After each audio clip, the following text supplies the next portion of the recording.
figured it's time to do another Beyond the Music.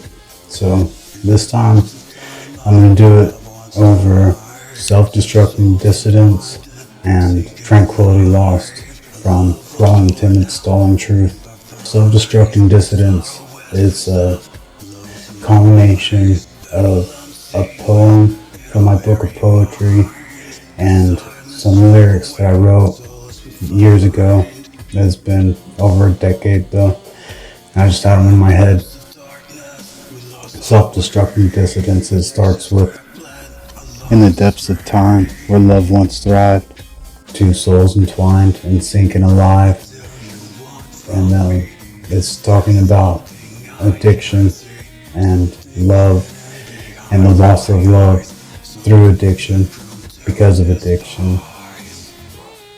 It's a subject and a topic close to me. I've experienced it multiple times throughout my life.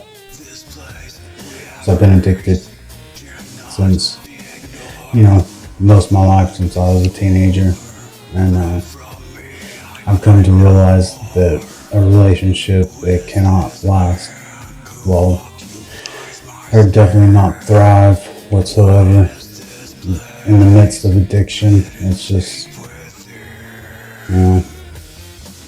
it just doesn't work, man. It's for anyone who is or would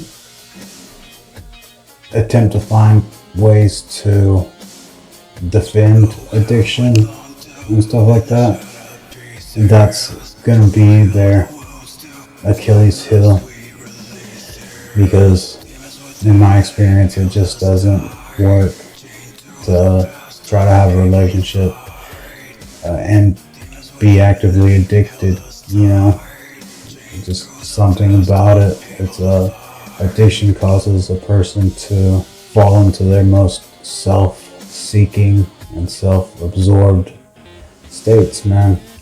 And that's just part of it, because I guess it's the midbrain telling us that we need it to survive, and so that shit just kicks in, overrides everything else. In relationships, it takes being selfless, both parties to be selfless to properly maintain a relationship. The chorus of Self-Destructing Dissidence, it's, what do you want from me? Is there something I can't see? Something hidden behind my eyes? Something you've grown to despise?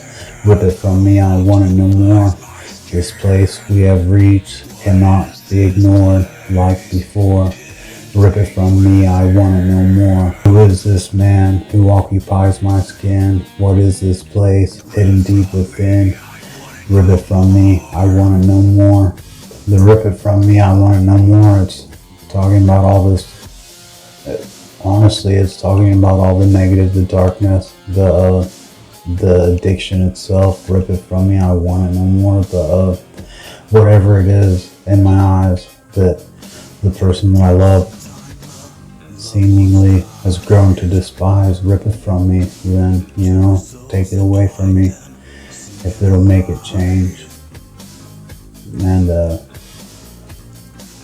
it's also talking about the relationship. Rip it from me, I want it no more.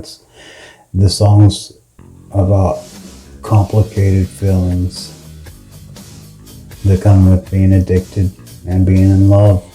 It's fucking terrible, man. We throw away what we love the most in addiction, and that's basically what the song's about. But next is Tranquillity Lost. And this song is a combination of new lyrics and lyrics that I wrote when I was like 15. The lyrics in Tranquillity Lost that starts, Tranquility lost, I know. There is no place for me to go. If we could reconsider this, then maybe I can live again. And I wrote that. I remember the moment that I wrote it. I was sitting in my uncle's house when I was like 15, and my family was homeless. I was filled with a lot of negative emotions, a lot of fear, a lot of confusion. And I remember it just came in my head. Tranquility lost, I know. There is no place for me to go. if we could reconsider this, then maybe I can live again. And it goes into break me down, now just take me down, now just break me.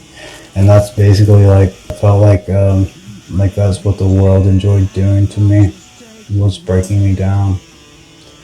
And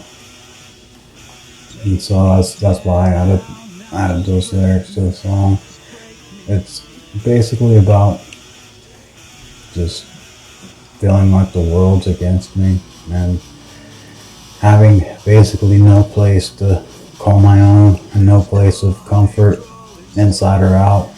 It's definitely the whole album, Crawling Timid Stalling Truth, is definitely an emo album. I mean, a lot of my music is emo. I plan on exploring new concepts and new sounds, new styles coming up in the future. But I'm happy with Crawling Timid Stalling Truth. It's got a really raw sound to the whole album, which, you know, I recorded myself all of it without a professional studio. But it's in me, man, and it's raw, and it's me, man. It may not be the me of right now or the me all the time, but it's a piece of me in lyrical, musical form for you guys, whether you enjoy it or not. You know, it's there, and that's the beauty of music. Music allows us to get to know people, to relate to people that we never met and probably will never meet. And it sometimes helps us to even understand the way we feel when it comes to moments that we don't really know how to understand or to put into words exactly how we feel. Sometimes it can do it for us, and that's why I love music, and I love making music, one of my passions. But I hope that you guys enjoy it. Just to let you guys know, Insomniac Whispers has like 133 views on YouTube Music, which is cool because I've not really promoted it. And so that's basically the algorithm is putting it out there some. So I mean, that's awesome to me. I mean, 133, I think that's badass. May not be shit to other people, but I think it's cool. So anyways, peace. Love you guys, man. I can live